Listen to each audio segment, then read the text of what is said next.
Guantanamo Bay Naval Base. Located on the southeast corner of Cuba, about 400 miles from Miami, Florida, this base stretches across 45 square miles of land and water. But located within this area lies a highly secretive and highly controversial detention camp, often referred to as Gitmo.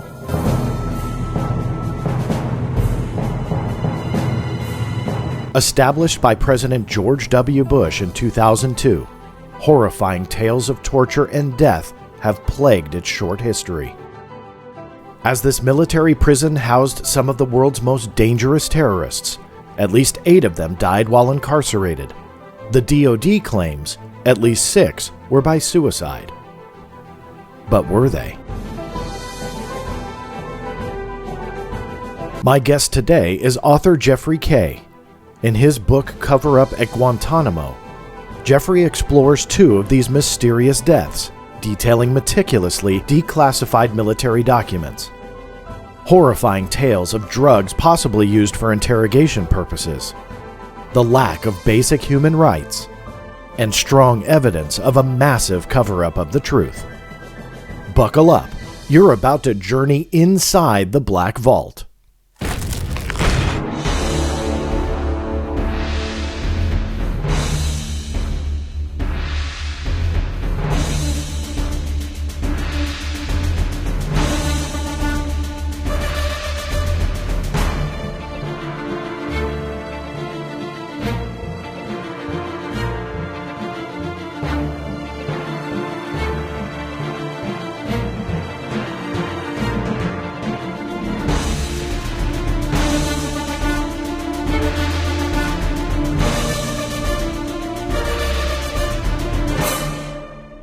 That's right, everybody. As always, thank you so much for tuning in and making this your podcast or your live stream of choice. Today, I'm doing something a little bit different. It's a topic I've wanted to cover, but never have on this show. And back in March of this year, I reached out to my guest, Jeffrey Kaye, who is pretty much the foremost expert in the world on what is going on at Gitmo and the controversies and essentially the cover-up. As I mentioned in the introduction, he wrote Cover Up at Guantanamo. It's a great book that we are going to dive into today. But Jeffrey, thank you so much for taking your time and joining me today. Thanks, John. Thanks so much for inviting me. Absolutely. And like I just said, I've wanted to do this for quite some time. COVID is pretty much to blame for a lot of things, and I was unable to do a lot of shows. So I appreciate your patience with all of that as my technological end got sent into array, but then it was just scheduling. So I do appreciate it. Mm-hmm. Before we really dive into your book, because this is going to get, I know, very, very in-depth, I want you to just give my audience a little bit of a background on Guantanamo Bay, the military prison there, and ultimately what was Gitmo supposed to be and what did it become? Right. Well, first let me say, well, I appreciate you calling me the world's foremost authority on Guantanamo. I don't think of myself as such. I would direct your listeners to the work of Andy Worthington, a journalist in the United Kingdom who has written a book and has been on the Guantanamo case forever, since pretty much since things began. And he would be the foremost authority in my mind. And Guantanamo, of course, itself opened almost 19 years ago now. It's hard to believe. An entire generation of people are coming into adulthood who were born when this prison was already operational.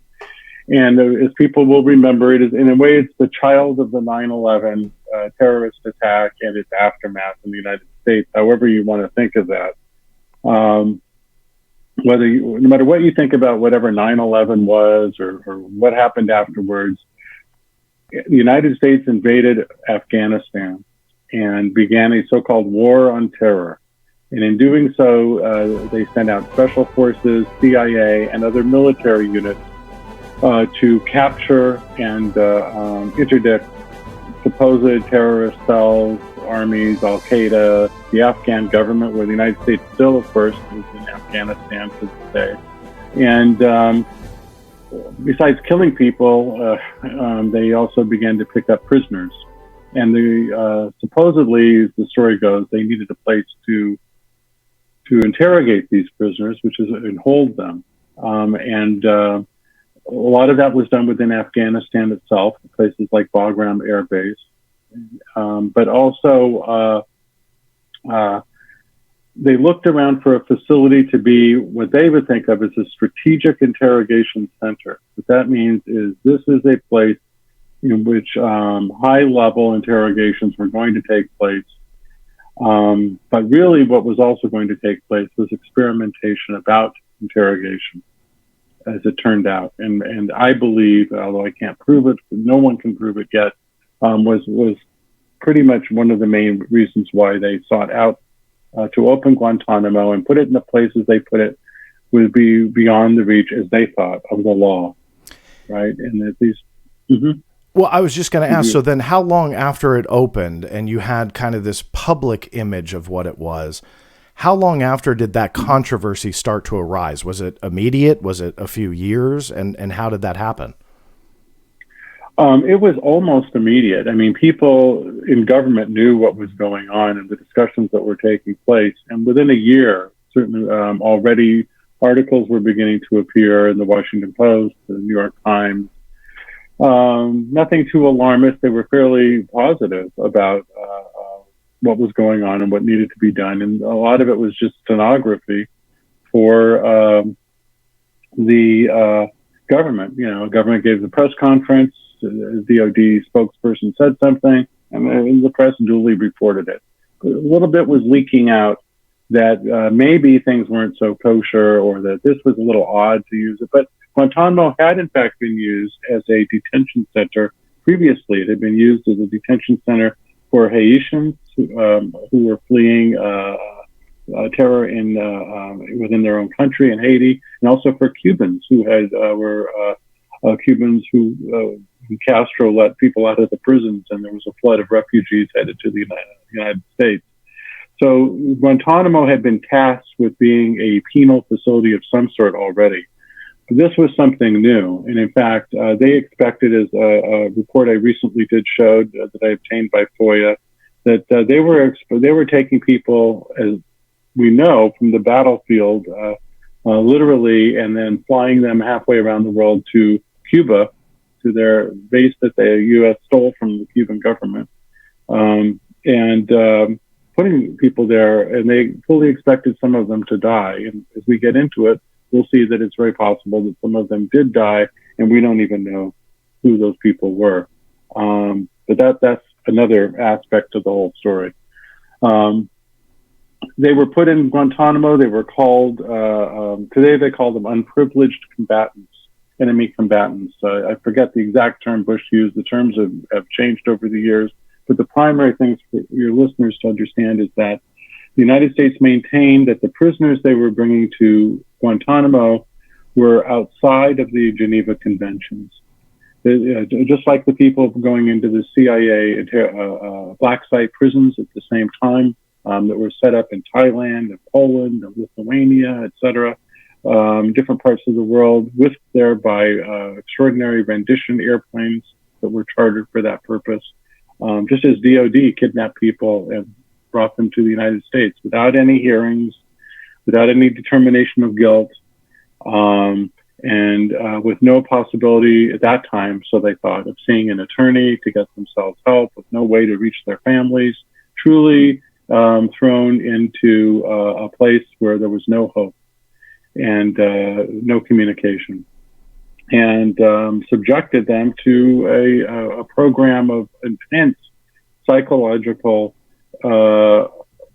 torture and physical torture as well. And they did this by, in part, changing the rules about what, by the Bush administration, this is George W. Bush administration, got legal, their own Department of Justice and their Attorney General to rule that these people were not real prisoners. They were, again, enemy combatants. The prisoner of war rules of the Geneva Conventions did not apply to them.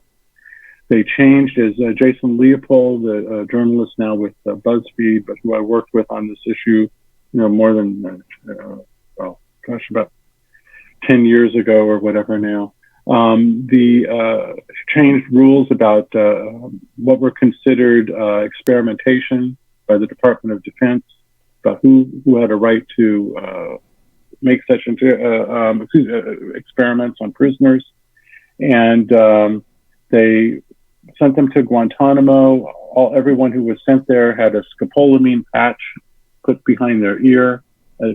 Some of your listeners might know that scopolamine was investigated by the CIA as a truth drug back in the 1940s and during World War II. If you watch old movies about World War II, essentially sometimes it'll pop up, give them scopolamine. That'll make them talk. Mm-hmm. And what it does, it makes you, I took it once on an ocean voyage on a small boat, and it makes you nauseous. I threw up. I took it off. I was better off without the scopolamine patch than I was with it as a preventative to seasickness, and which was what the patch is for. And in fact, the U.S. Coast Guard determined the same thing. They weren't going to let their own people use it unless they wanted to, because it made people sick. But it didn't matter. They weren't going to test out or ask any of these prisoners. They put the scopolamine patch on them, and when they arrived, and were hooded, of course, they were chained the whole way. They were terrorized. They didn't know where they were going, and arrived at Guantanamo in this hot place. Were put, many people have seen the famous photos of the orange jumpsuits mm-hmm. and the goggles. You couldn't see what they were seeing, and their hands were padded. Why couldn't they, they couldn't see, they couldn't hear, they had earmuffs on. Earmuffs, what were they afraid they're going to hear? Well, this is a form today, they call that field expedient separation. It's in the Army Field Manual, which the United States Congress has made under force of law the interrogation guidelines for U.S. government, military, and CIA. And it's a form of sensory deprivation. The United States government, primarily the CIA, spent a decade or more researching and looking at how sensory deprivation can affect the human mind and the human body, and in particular, how that would affect a prisoner held in their capacity, whether that would make them talk more, or how it would affect them, how quickly it could help break them down, which is the main point. And that's what they wanted to do. Break these prisoners down. They were all put in isolation. Although at first there was some chaos. They were first put, of course, in Camp X-Ray, which was a bunch of just like pens, chain link pens, in which they were in chains and exposed to the elements and treated like really the guinea pigs that they were, like animals. How much? And hundreds, of course. Yes. How much of this was general public knowledge? That's the first part of my question. But then this doesn't entirely sound sanctioned by every corner of the U.S. government. So can you talk to me a little? And maybe it was. Correct me if I'm wrong. But can you talk to me a little bit before we drill into the cases themselves about how much secrecy surrounded what truly was going on about how they were treating these prisoners that were going down to Gitmo? Well, there was tremendous secrecy. And if it hadn't been for a few pictures leaking out, in particular those pictures of the men in the orange jumpsuits with the earmuffs and the goggles, people would have believed what the government was telling them. They were treated humanely. They were treated, even though they weren't part of the Geneva Convention, the president had decided, let's treat them as if they were. So why did they go to the trouble of saying that they weren't? Yeah. Why go to the trouble of making them not Geneva-style prisoners, only to say, well, we'll treat them as if they were? Because, of course, that was a lie. They needed the legal cover to do that. And it wasn't really until some months went by, and inside Guantanamo itself, some people began to protest about what they were seeing happening. One of them, most prominent, of course, was Mark Fallon, who was a member of the Criminal Investigative Task Force. He was originally with NCIS, the Naval Criminal Investigative Service, of which your listeners may know from watching the TV show. It's on popular show for many years. I've actually never seen an episode of it. Neither have I. I'm with you there. Very popular. Yes. 9 seasons. I don't know how many seasons. But he was with them for years, and there was a part of the personnel who had gone into Guantanamo was full of spooks. It was full of CIA, the Department of the DOD's investigative arm, intelligence arm, the DIA, the FBI, NCIS, which is another criminal. And there were people who were there to get supposedly intelligence about future terrorist attacks. Was what they told the public. And some people were there to get information so that they could prosecute, criminally, people who had made terrorist attacks or threats against the United States. And Mark Palin was one of these criminal investigators who was in, and he saw the torture being done, said, hey, this is not going to look good. This isn't right. And he was joined by a few other people as well, higher up. And, but their protests went nowhere. And, they were basically shunted aside, and the regime of Gitmo continued. It did leak out, though, some to the press as a result, but it took years. But by 2007, 2008, now we're already 6 or so years into the presence of Gitmo. The hearings were finally held at the Senate Armed Services Committee, and at that point, and really a year or so before that, enough was leaking out and going into the press. There was a landmark article published at Vanity Fair called Rorschach and Awe. And it talked about, psychologists being involved in interrogations, and that they were operating something like Operation Phoenix in Vietnam, or they were doing bad stuff to people. But I don't think people at that point. I can't remember exactly when the whole waterboarding aspect came out at the CIA. Again, there was 2 things going on. There was Guantanamo, and of course there was the CIA. They're not totally separate because, of course, the CIA operated a black site at Guantanamo off and on, or perhaps the whole time. I don't know. They don't tell me. Yeah. But apparently it's off and on pamphlet, at Guantanamo. Yeah. Yeah.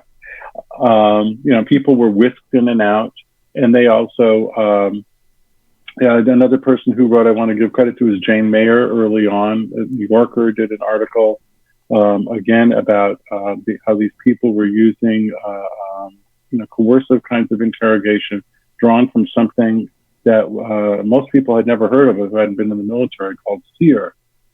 SEER is a program in the military, and it stands for Survival, Evasion, Resistance, Escape.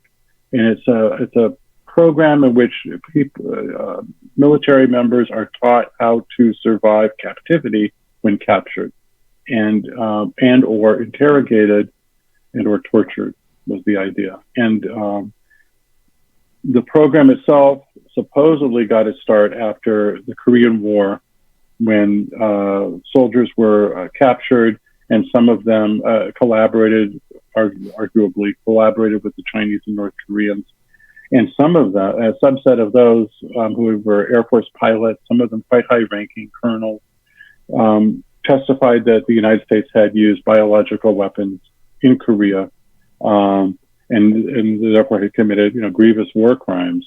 And the United States said this was brainwashing. Perhaps people have heard of the Manchurian Candidate and the famous movie book Search for the Manchurian Candidate. It's all about how the communists brainwash people to confess to things that are false. And so now it turns out the SEER program originated before all this, before the Korean War, but wow, that's not the story they want to tell. Yeah. So the story, though, is that, and this is what you'll read in the New York Times today. Scott Shane, reporter there, has reported this, other reporters, that these communist forms of inducing false confessions were then picked up and reverse engineered by these 2 psychologists, James Mitchell and Bruce Jessen, who used them to create a torture program for the CIA. And that somehow or another, the military picked this up as well and began doing pretty much the same thing. And the center point they were doing that was in Afghanistan, at places like Bagram, where they were holding detainees and prisoners, and the other was at Guantanamo. And I want to lead into then a couple of the cases that you deal with in your book, which I mean, I'm guessing is probably connected to all of this research and so on. But these are the suicides or the quote unquote suicides that were acknowledged by the Department of Defense.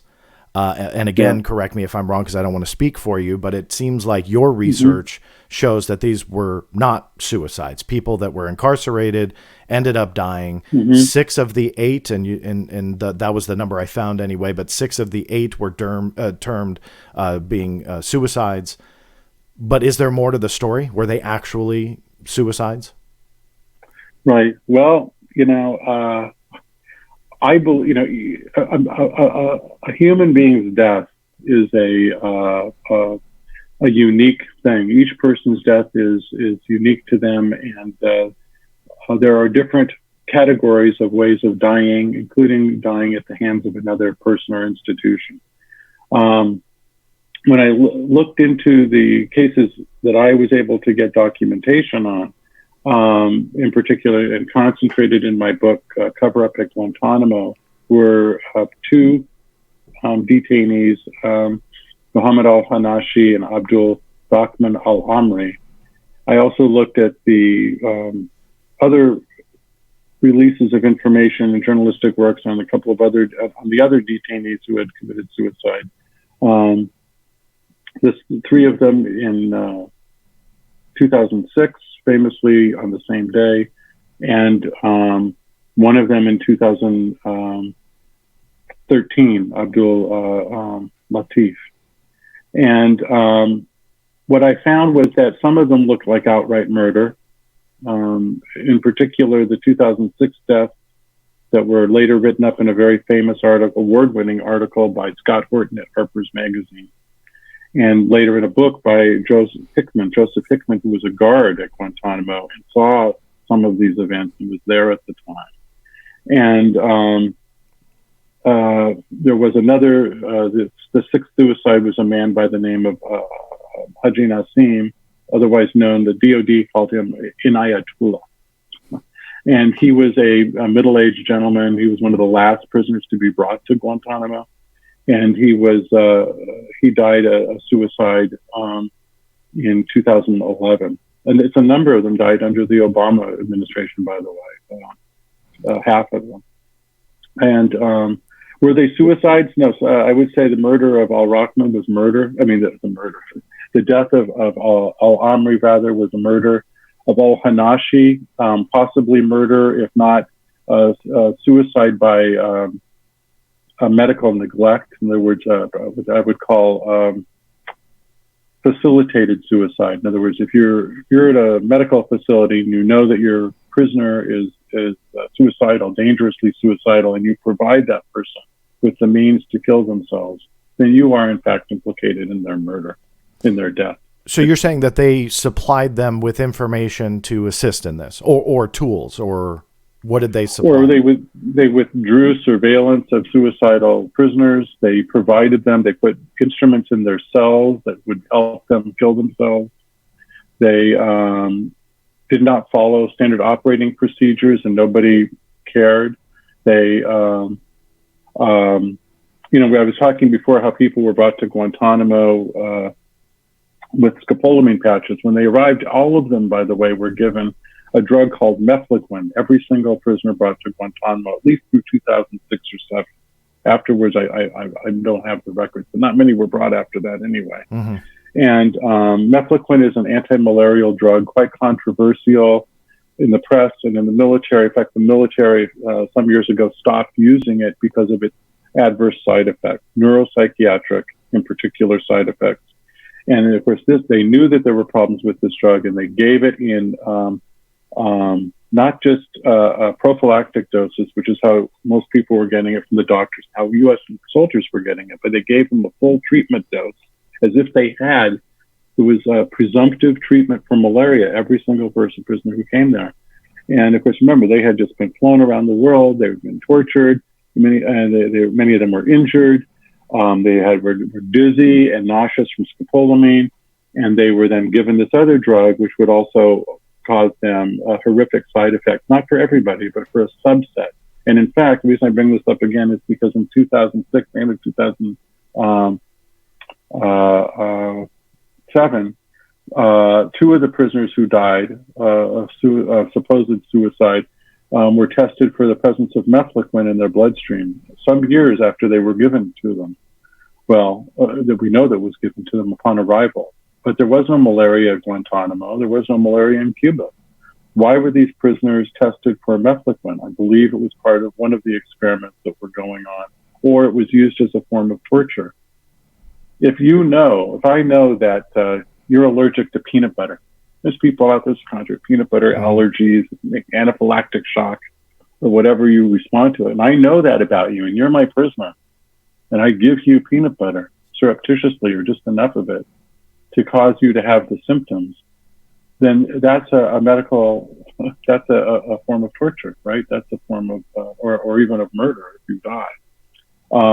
And I believe that's what they did with the mefloquine. They gave everyone mefloquine. They found out which ones had bad side effects, and then they could use that in interrogation or use that to further explore how it might be useful in interrogation. Pretty horrific stuff. Yeah. And let me ask you, I mean, how many programs do you think are going on at the same time? Because a lot of times the aura around these stories is that this is interrogation. This is for getting information, extracting information. But the more I hear you talk, it's like, sure, that's one program, but it sounds like these guys were guinea pigs going back to like a 1960s MK Ultra like LSD experiment. Just take that name away and insert another drug to see what they could do. Are all of these, do you feel, independent programs of what they were researching down there? There were definitely, I feel confident that there were different programs. In my book, again, Cover Up at Guantanamo, I list 6 different instances that I was able to discover in which research on detainees, and in some cases, discussions about the unethical aspects of doing such research exist on the public record. I mean, all my work was really open source or FOIA based. The only time that's why I highly respect you, by the way, just for the right, not to interrupt you, but I love that aspect of your work. Yeah, thank you, and I'm very appreciative of all the work you've done in this. I mean, really standout work, very important, and I'm sure I've used some of it as part of this. I appreciate it as well. So at least instances, discussions between members of the National Science Foundation, or a discussion released documents showing that people were told that they had to be read in to get the quote data about the detainees. Other instances in which research, and then the 2 times it came up in the context of an investigation, the investigators said, well, we didn't go any farther because it wasn't our mandate. Like, well, we know that this is happening, but we're not going to look. Don't look there. In fact, no one has really looked there. And, my book's called Cover Up at Guantanamo. And who did the cover up? Well, Guantanamo was set up as, to hide from people's eyes what was going on, just as the CIA black sites were secretive and meant to hide what was going on at them.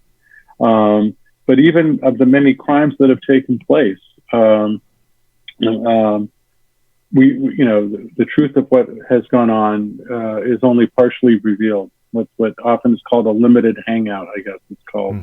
So I could see, you mentioned about MK Ultra and the different programs. Well, yes, absolutely. And in fact, it turned out, and we only discovered this a couple of years ago, I noticed that, when they did the Senate report on the CIA torture program, if you looked in the footnotes, you would see that the emails about the program are going to an entity known as OTS within the CIA. And OTS stood for the Office of Technical Services. Well, that rang a bell for me, as it might for you, because the Office of Technical Services for many years was the entity within the CIA that ran MK Ultra. This is bizarre. Mm. Why would that entity, which is supposedly all about today, making spy devices like, the Q in a James Bond movie, it's all, we took a clever pen that has a little secret vial that you could shoot across the room and whatever, that's the kind of thing they do. Well, why were they involved in interrogation of detainees? And in fact, James Mitchell, worked before 9/11, was working with OTS on something. Wow. What was that? Yeah. And in fact, if you look at the contracts of Mitchell and Jessen, I'm sorry if I keep throwing this stuff out here. No, hey, this is why you're here, because you know your stuff. So I love it. Mitchell and Jessen were hired originally because they were doing applied research on detainees. Wow. What sort of research? Well, I don't know. I would say research about, MK Ultra kind of stuff. What is MK Ultra? For your listeners, many people don't know. It was a program, one of a number of programs, in fact, that the military and the CIA conducted in the late 1940s and in the 1950s and the 1960s and the 1970s and arguably onward. We know supposedly officially they ended in the 1970s. But in fact, I believe it really did not. And a few years ago, a memoir from the chief of the Office of Medical Services of the CIA was released by part of a FOIA lawsuit by the ACLU. And one of the ways cover-ups happen, by the way, is just by not paying attention. That's a form of cover-up. And the press almost totally ignored it, or they did a spin. Actually, they noticed it, and they noticed that in this memoir, there was a mention about truth drugs. And there were headlines in the press. You can find them just a few years ago. New York Times, Washington Post, Miami Herald. CIA considered using truth drugs on detainees. And there was pious talks about how truth drugs were researched by the CIA over the years. Nothing else. The memoir was about 60, 70 pages long. Was that a 60, 70 page discussion of truth drugs? No. It appeared in a paragraph or so. What about the rest of the memoir? This is why you have to, and I know, John, you appreciate this, you have to read the original documents yourself. And again, I can't thank you so much for putting so many of these documents out there to be read by the public. It's so important. It's also a passion of my own to get and in fact, everything I talk about here about where I say I FOIA'd something, or the information on the case, investigative files on the prisoners who supposedly committed suicide at Guantanamo, I've put up at my website, GuantanamoTruth.com. A small caution for people who go there. That site lately has come under quite a bit of attack. It's alternately up and down. So, if you're not getting through, come back in a few days or a week, and hopefully I've got it back operational. But it's, I can't say who's attacking me or what. It could be anybody. Doesn't have to be the government. Could be the government. Could be just people who like to muck around on websites. Yeah. Well, right-wing types. I want to just make one quick comment about the MK Ultra documents and that kind of connection. And I think what I always love to convey to my audience and listeners, and you just did it beautifully and eloquently, but it sounds like history often repeats itself. And that's why I always tell people, sometimes documents from the 40s and 50s and 60s, sometimes it's a little snoozy. Other times it's like, well, that'll never happen again. And yet we see this time and time again, not only with experimentation like this, not only with places like Gitmo and the CIA black sites, but a lot of different arenas where history often repeats itself. One thing I want to cover, we don't have to cover it for long, but we have talked a little bit about the presidential administrations from Bush starting it. And you had made a comment earlier that most of the suicides, we'll use air quotes for suicides, that they happened during the Obama administration. One aspect, half of them? Yeah. Okay. So half of them happened during the Obama administration. Now, I don't want to politicize this in the show per se, but I feel that the whole topic has been politicized. And I feel, and correct me if I'm wrong, the coverage of this has seriously waned over the last, I would say, decade or so, where we don't hear about it anymore. I mean, 2020 is all about COVID, but we don't hear about this anymore. Right. And the large, what I feel is a myth, but a lot of people believe it, is that Guantanamo was completely shut down because that's what President Obama had promised. But obviously that is not true. What happened? Why didn't that promise get fulfilled? Right.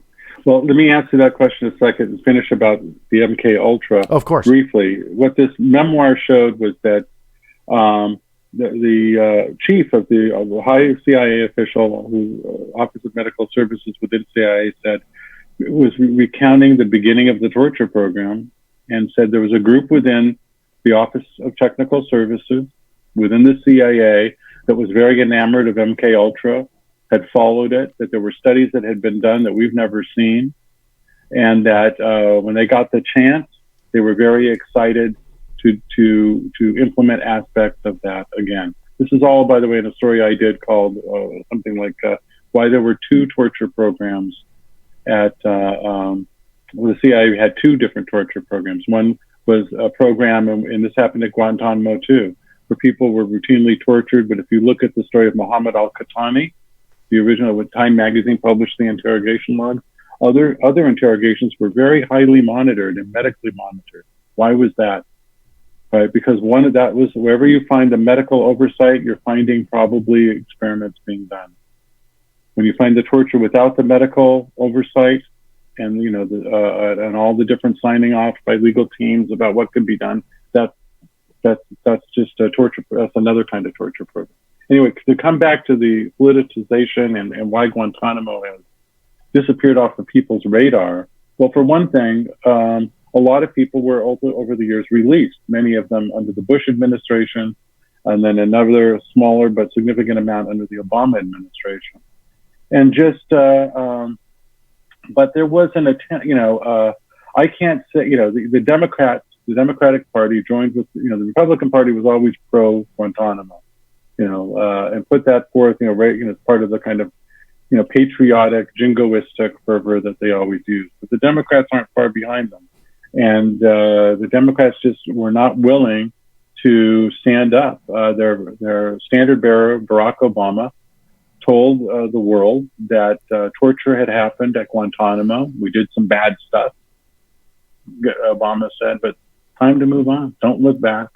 Let's move on. And the press and the editors who run the press and the publishers, loyally followed along with what he said, and it fell off the wayside. And I've known cases in which reporters were reprimanded for trying to follow the Guantanamo story and were chased off of it.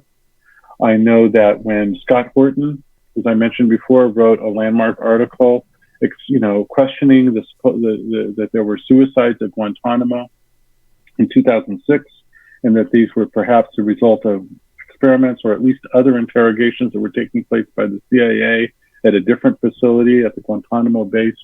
He was attacked. The publication was attacked in the pages of Adweek, which was one of the top two advertising journals in the publication, in the American media field, thereby signaling to everybody who is a publisher that Madison Avenue, who pays for a lot of what happens in the press, was not going to stand for this kind of bullshit, pardon me, coming from investigative journalists, that they were going to be chased off, they would be vilified, they would be,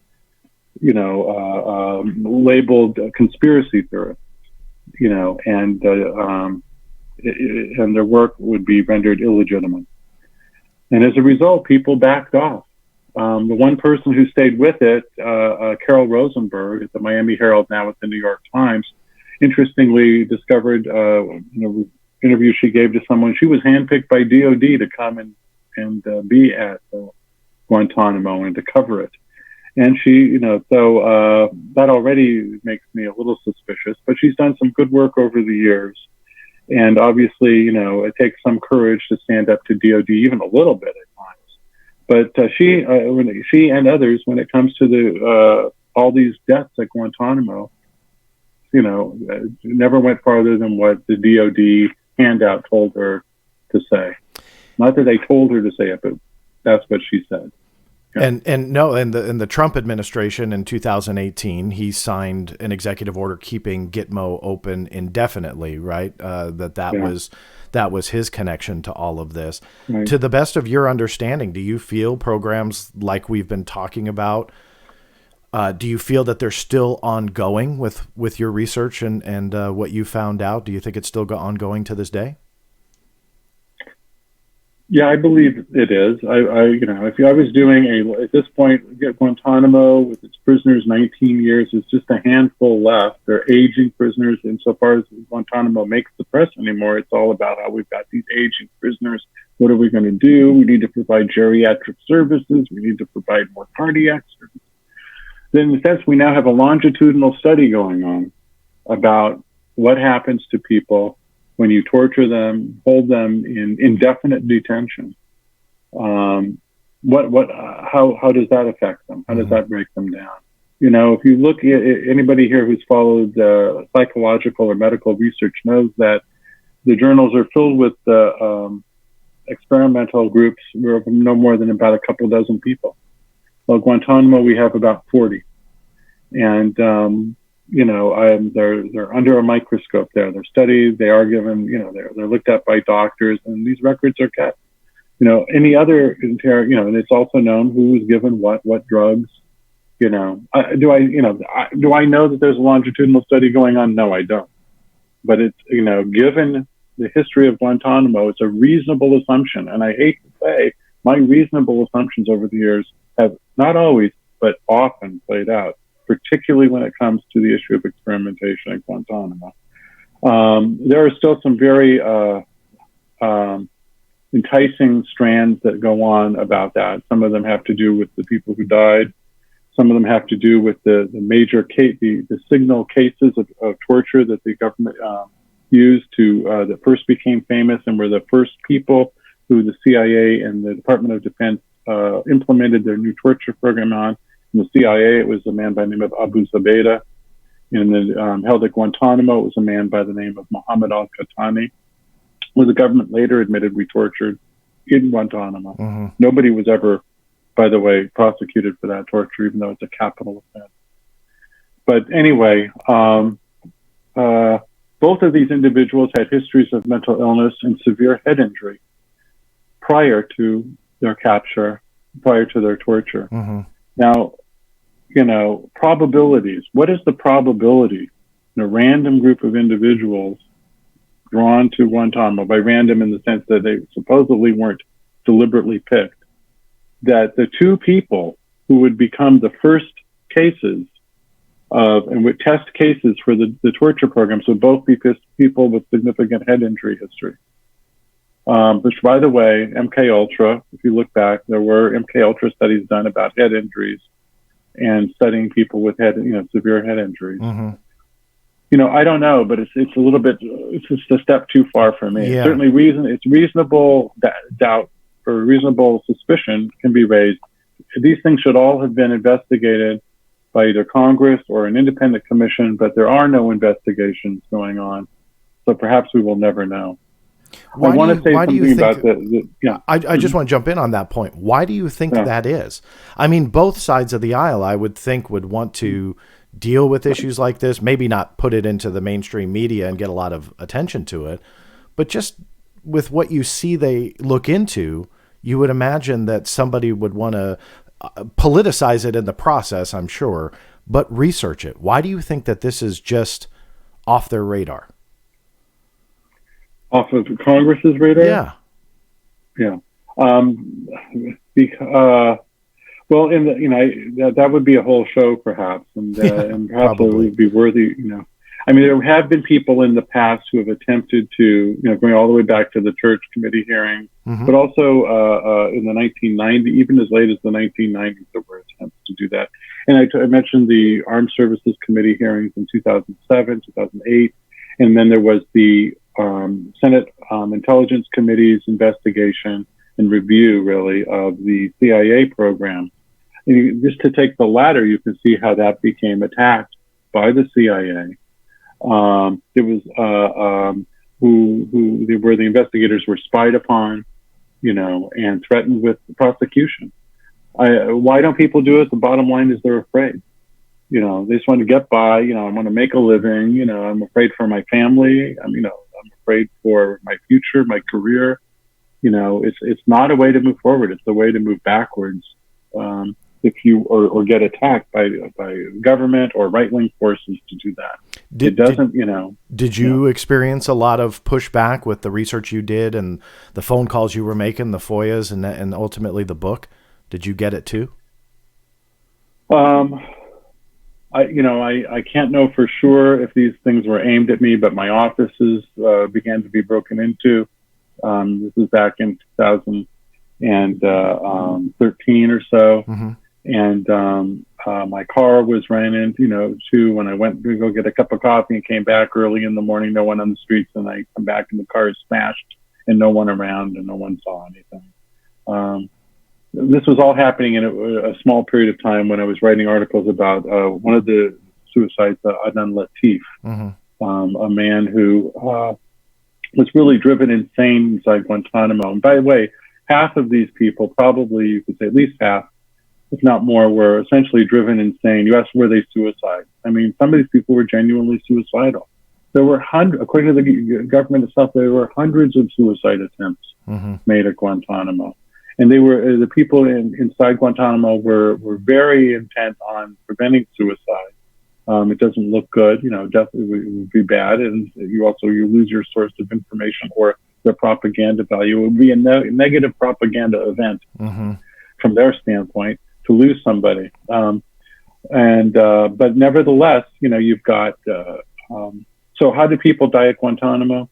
I think some of them may have been victimized by guards who just wanted people to die. Two of them, Al-Hanashi and Latif, were very difficult from the standpoint of guards and medical staff prisoners. They were blatantly psychotic. They lashed out. They were uncooperative. They were heavily sedated at times. They made multiple suicide attempts. When the autopsy report on Al-Hanashi came out, I mean, his head, he had lacerations on his head from banging his head, and one from literally trying to kill himself by running headlong into an iron bolt on a gate. They were put on suicide watch multiple times. They were on heavy psychotic medications or antidepressant medications. Latif supposedly saved some of those and killed himself by overdose, supposedly. Or perhaps he was provided with the overdose and finally died the way that at times he wanted to. Al-Hanashi similarly supposedly strangled himself to death with a strip off of his underwear. However, all while supposedly being looked in on every 3 minutes and under, video camera surveillance in the Guantanamo's behavioral health unit. And you had written about in your book how those systems, maybe not that exact system, but systems to monitor them were shut down sometimes minutes before a suicide would take place. Do I have that right? Well, at Guantanamo, there's something called the Detainee Information Management System. That is a computerized system in which everything a detainee does is logged into that system. When they ate, when they slept, when they burped, when they prayed to Allah, when they talked to a guard, when they bowed down, when they stood up, when they laid down. You were supposed to log every single significant thing that happened, including, by the way, when they left their cell and when they returned to their cell, of course. And when I looked at and got the FOIA information from the investigations, I discovered that in some cases, what happened, you mentioned shut down. In the case of Muhammad al-Hanashi in 2009, the moment that he had died, somebody, we still don't know who, ordered that system to be shut down. The system is never supposed to be shut down. And it was shut down for over 24 hours. So whatever was happening among the detainees, we don't know. I believe they learned their lesson from the detainee who died 2 years prior, Abdul al-Amri. In that case, the investigators trying to understand what happened in his death, and by the way, he was found hanging from a cell to a grating about 9 feet up off the ground, or 8.5 feet up off the ground, and with his hands tied snugly behind his back. I concentrate. The word snugly is a quote from the guard who found him. That's what he told investigators. I found his hands tied snugly behind his back. In the autopsy report, that was changed to loosely behind his back. And the actual bindings that tied him were thrown away and never subjected to forensic analysis. And the investigators never reported, or almost never reported, on the existence of those bindings in their investigation reports back to headquarters. Wow. Cover up? I think that's the textbook definition of a cover-up: destroying evidence, changing wording. I mean, that's right. And I mentioned the DIMS. What happened was the people they investigated said, yeah, he was supposed to come to an interrogation that morning. He died at lunchtime, at noon, essentially. Where was he? Well, he was supposed to go to interrogate. They went to the interrogator. The interrogator said, no, interrogation was canceled. He had bad hemorrhoids. We were going to do it another day. That was the excuse, hemorrhoids. So he never came. But then we looked at the Detainee Information Management System report, which says, no, he was taken out of his cell 5 minutes to 12. He was brought back then, strangely, about 5 minutes later. And then 5 minutes after that, he's dead. So in other words, the records of what happened were dubious now. You couldn't count on them. In 2006, what happened is the records were tempered with, and the head counts that were done, there's just like, everyone, I guess, seen a prison, a movie, and they come and they count, who's, if you're here, say aye. Okay, they count the head. How many, make sure that before we settle down for the night, all the prisoners can be accounted for. So those, they were done, suddenly instead of head counts that were done, they couldn't determine who made the head count. They were supposedly logged anonymously, which I discovered later was impossible. And that the head count was falsified. And even the DOD itself admitted that the head count was falsified, and yet never followed up why. And claimed that it didn't matter because the detainees were already dead. A cover-up? Yeah, I have evidence. Mm-hmm. And the DOD admits the evidence that there was tampering going on with the computer systems about what was going on with the detainees on the very night that the detainees died, and that's not an issue. And it's not just an issue to DOD. Much more damningly, it's not an issue to anyone in the press. What motivates? Go ahead. And I don't mean to step on you there, but as we get kind of to the end here, I want to get into your personal motivation. What motivates you to push for these answers, and why do you feel, other than the obvious answer, but why do you feel the public should care about how these guys are being treated down there, where some, I'm not saying this is my argument, but some would argue, hey, look, they wanted to play with fire, they want to harm America, who cares what happens to them? What motivates you to do this, and how would you respond to people who do fire back and say stuff like that? Well, it's a matter of social justice, and that the treatment at Guantanamo is not just limited to Guantanamo, but it bleeds over to the entire U.S. justice system. And the lack of accountability, and in fact, what we can see, and we've seen it with the protests against police abuse. And in fact, there was a lot of interplay between sometimes police department personnel in the United States and Guantanamo personnel, and the Bureau of Prisons, who collaborated with the CIA in implementing torture and detention programs. That in Guantanamo isn't just a prison. It doesn't, matter what happens out there. It's all isolated. It is part of the main, as the poet John Donne said it. This is affecting everybody. And to look away is to look away at what is in fact happening to all of us now.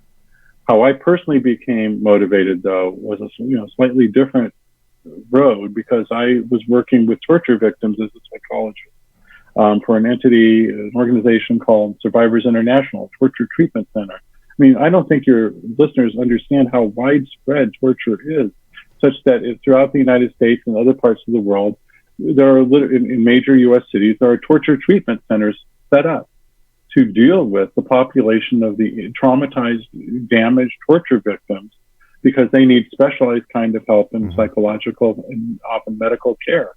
So I was volunteering and seeing some of these people and helping them with their court cases in the sense of doing psychological evaluations for asylum. And when you work with people who've been tortured, you become sensitized to the issue of torture. And I felt that it was one way. One thing you thought you experience when you work with torture victims is a powerful sense of what it's like to be tortured and the helplessness that one feels when you're totally in the power of another. And then I experienced that as well. I experienced their helplessness, and I don't like the feeling of helplessness. And I suppose, this is a bit of self-analysis here, I suppose that some of what I do is to negate or counter the feelings of my own helplessness that I felt via them in terms of the trauma that was inflicted upon them by an all-powerful entity. And that doesn't take away from the fact that this is a matter of social justice that go together. In a perfect world, to you, what would happen to Gitmo and those inside of it? If you had your choice, what would you want to see happen at this point? If I had my choice, Guantanamo would be shuttered, but preserved as a crime scene. Not just closed down and put away and the buildings razed or whatever they do. But, it would be teams of investigators who would be going in there to document everything that had happened. And the prisoners in Guantanamo, every single one of them, and that includes Khalid Sheikh Mohammed, who's also tortured as a prisoner, all of them would just be freed at this point. They were tortured. You can never get justice for these people. If some people feel it's a miscarriage of justice to let guilty people free, then they should think about who was it that made conditions so onerous, so terrible, so unjust that there was an impossibility of justice taking place for them. It was the United States government that did that. I'm not saying the United States government did 9/11. I'm saying that the United States government inflicted so much injustice upon the people it accused of it that they can never be justly prosecuted. And in fact, today, the men, here we are, 19 years, and they can't get a trial going because they only want to subject these people to regular instruments of U.S. justice because they know that the cases would be thrown out. So let's just let the people go now. And wow. And they should be given whatever is needed to help with their readjustment from the massive torture and that they experienced in U.S. custody. And I want to punch the point because that what you just said is very powerful. I'm not going to say I either agree or disagree. What I will say is you have something that I and probably the majority of those that are watching this don't have, and that is a first-hand look through your education background and your training, but a first-hand look of what all this does. And I hope that everybody who is listening and watching to this realizes you have a very unique but very valuable perspective to offer that. So I really do appreciate your time today. My last question for you, because I could talk to you all day, and I don't want to blow too much through the time, but I kind of smell another show between you and I, hopefully coming up, because you've been doing a lot of research. You touched on it earlier in the show about that biological warfare and the attacks during the Korean War. Can you kind of give everybody a little bit more of a taste of what you are doing now and where they can see your current work that's being published? Right. Well, the torture work led me to investigate, because again, I wanted to look at original documents as to whether these claims of tortured confessions, or the kind of the original sin of all this that was reverse engineered for the U.S. torture program. I wanted to see the evidence of the confessions. I wanted to see how they looked like, because if you look back at my writings, you'll see even this, 10 years ago or so, I believed what the U.S. government said. But I wanted to see, very simple, I'm sure these confessions must be easy to find. No, I couldn't find them anywhere. That was bizarre. I said, there must be somewhere, must be in a library. There must be some. Couldn't find them. I discovered the Chinese had put it out in book form, but I couldn't find one library in the United States that had it. I had to go to England to get a copy and see these documents, which today you can find more easily. Someone finally posted them online when they were published in the People's China Daily or whatever back in 1952 in a pamphlet, and somebody didn't do a great scan, but they scanned it and posted it online, so you can kind of see it. But that was remarkable, and it also pointed to cover up. And I started to look farther into the history, and I saw many of the documents about, it had to be that the germ warfare was not true. And when I began to look into it, I found that much of the major documentation of it also wasn't available. What in the world's going on? How can I determine for myself the truth value or not of this? So anyway, a lot of my work has been, then I just got interested in that. And because it was a major event in history at that time, it made headlines in that day. And now here it is, 70 years later, unavailable to be looked at. So a lot of my work has been in rooting out and bringing that information to light. And one of the most recent things I did was I discovered that the CIA itself had released 10 years ago a whole bunch of very top secret communications intelligence reports from the Korean War. And when I looked into them, I said, well, I wonder if there's anything in there about biological warfare claims. I'm just curious. Let's just see. So I started reading them all and searching through it. And wow, I did. I found more than a couple dozen of them talking about, saying from NSA kinds of intercepts. It wasn't the NSA then. It was called the Armed Forces Security Agency. But, and they were documenting, hey, we're under attack. We're under attack. What should we do? We send us DDT. I don't know. Hey, if we don't get something soon, people are going to starve because of biological war attacks. We can't get our supplies through. And people are going to, units are going to starve. So wait a minute. Maybe these flyers weren't making false confessions. Not only maybe, this was definitive proof they weren't. So I'm presenting that evidence again to the American public, and I'm trying to legitimate it as far as possible, because it's an instance of our history that needs to be known. And also because we almost went to war with North Korea a few years ago. And today with the China and North Korea, China was also attacked by biological weapons by the U.S. That we need to know before we go off the cliff here in another series of wars in Asia, which could easily be a tripwire to the big one, World War III. So I find it is very important. I feel the work I'm doing on this is very important right now.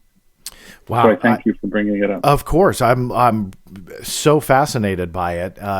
Last question, throw out, I know you said, and forgive me, the website to get the documents on Guantanamo, your website was? Right. Guantanamo Truth, like it's all one word, GuantanamoTruth.com. And is there any other, I know you publish on Medium under your name. Those that are watching see the Chiron right under Jeffrey's picture here. You'll be able to just search for his name. Any other website you'd like to plug before we end here?